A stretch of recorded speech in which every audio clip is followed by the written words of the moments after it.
Oke, selamat datang di Project Crime Fiction. Di channel ini, saya akan banyak mengulas dunia kepenulisan fiksi kriminal. Yang mana dalam channel ini saya juga akan banyak membahas tentang novel fiksi kriminal baik dari dalam dan di luar negeri. Juga saya akan membahas pula tentang film-film yang bertemakan fiksi kriminal yang bisa kalian gunakan untuk membangun cerita kalian supaya menjadi lebih baik lagi. Nah, di pembahasan kali ini saya akan membahas pentingnya cerpen dalam kemajuan novel yang kita ciptakan. Bagi teman-teman yang mungkin ingin membuat novel ya, pertama kalinya, terutama novel fiksi kriminal, dan Anda tidak tahu harus memulainya dari mana, saya menyarankan Anda untuk membuat cerpen fiksi kriminal terlebih dahulu. Tidak hanya soal fiksi kriminal ya, tetapi juga novel yang lain. Misalkan jika Anda belum pernah menciptakan novel, apapun genre yang ingin Anda pilih, ada baiknya memang Anda membuat cerpen terlebih dahulu. Mengapa membuat cerpen itu dirasa amat penting untuk saya sampaikan pada pembahasan kali ini? Begini, seperti yang kita tahu, cerpen adalah cerita pendek. Ada yang mengatakan bahwa minimal pendeknya adalah 500 kata atau 400 kata bahkan, kemudian maksimal panjangnya sekitar 10.000 kata. Kalaupun lebih dari 10.000 kata, dia mungkin nggak banyak-banyak ya. Karena nanti kalau dia terlalu banyak, lebih dari 10.000 kata, khawatirnya dia akan dikategorikan sebagai novela atau bahkan novel itu sendiri.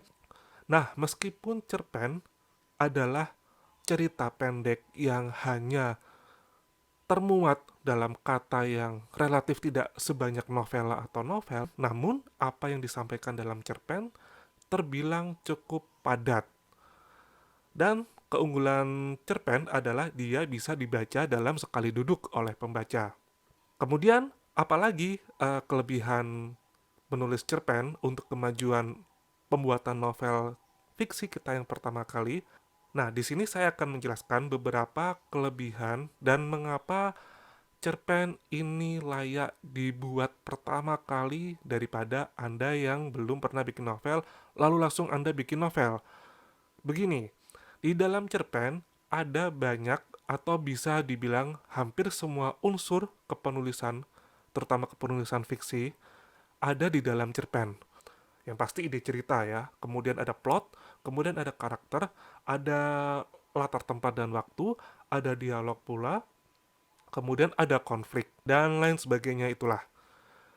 Dan di dalam cerpen, konsep drama tiga babak, kalau misalkan kalian pernah mengikuti kelas-kelas kepenulisan online maupun offline ya, drama tiga babak ini bisa diterapkan dengan sangat baik di dalam cerpen. Bagi teman-teman yang belum tahu apa itu drama tiga babak, yaitu di dalam cerita fiksi terutama, ada yang disebut dengan introduction, kemudian adalah problem, kemudian yang terakhir adalah solution. Nah, drama tiga babak ini adalah acuan yang baik untuk kita membuat cerita fiksi. Kalau misalkan teman-teman mengikuti kelas kepenulisan online maupun offline ya, pasti pemateri kalian kurang lebih atau sering kali menceritakan tentang drama tiga babak. Ini kalau kalian mengikuti kelas kepenulisan untuk para penulis pemula yang ingin membuat karyanya pertama kali.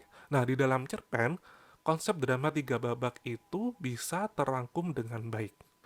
Selain karena alasan bahwa cerpen bisa dibaca sekali duduk lalu selesai, pesan yang kita sampaikan ke dalam tulisan yang sudah kita pikirkan matang-matang, kan orang kadang bikin cerita ada bermacam latar belakang ya, salah satunya adalah ingin memberikan pesan. Itu di dalam cerpen pesan ini bisa langsung tersampaikan dengan baik, karena salah satu faktornya adalah jumlah kata yang digunakan dalam cerpen ini tidak sebanyak novela maupun novel. Jika di dalam novel ada bab, maka di dalam cerpen ini hanya terbagi menjadi beberapa paragraf saja. Dan ini adalah nilai lebih daripada kalau kita membuat novel ya. Di sini saya tidak ingin mengatakan bahwa cerpen itu lebih baik daripada novel ya, tidak. Tetapi pada kenyataannya memang cara terbaik bagi kita jika kita ingin membuat novel pertama kali adalah membuat cerpen.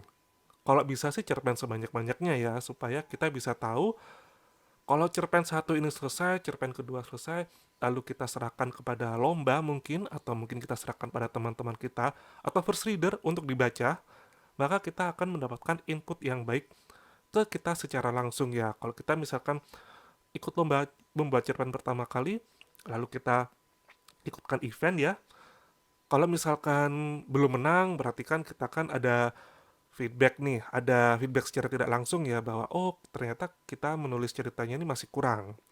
Namun kalau kita memenangkan langsung misalkan, mengikuti lomba cerpen dan menang secara langsung, maka kita akan tahu kemampuan kita. Oh ternyata saya menulis cerpen itu kualitasnya sudah segini nih.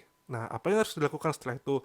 Dipertahankan ataukah ditingkatkan lagi? So, menurut saya membuat cerpen adalah hal yang paling tepat ya, jika kalian ingin membuat novel pertama kali, terutama novel kriminal. Nah, cobalah bikin cerpen sebaik yang kalian bisa dulu. Demikian penjelasan saya kali ini. Ikuti terus channel ini jika kalian suka videonya, dan kita akan ketemu lagi di pembahasan yang akan datang. Salam.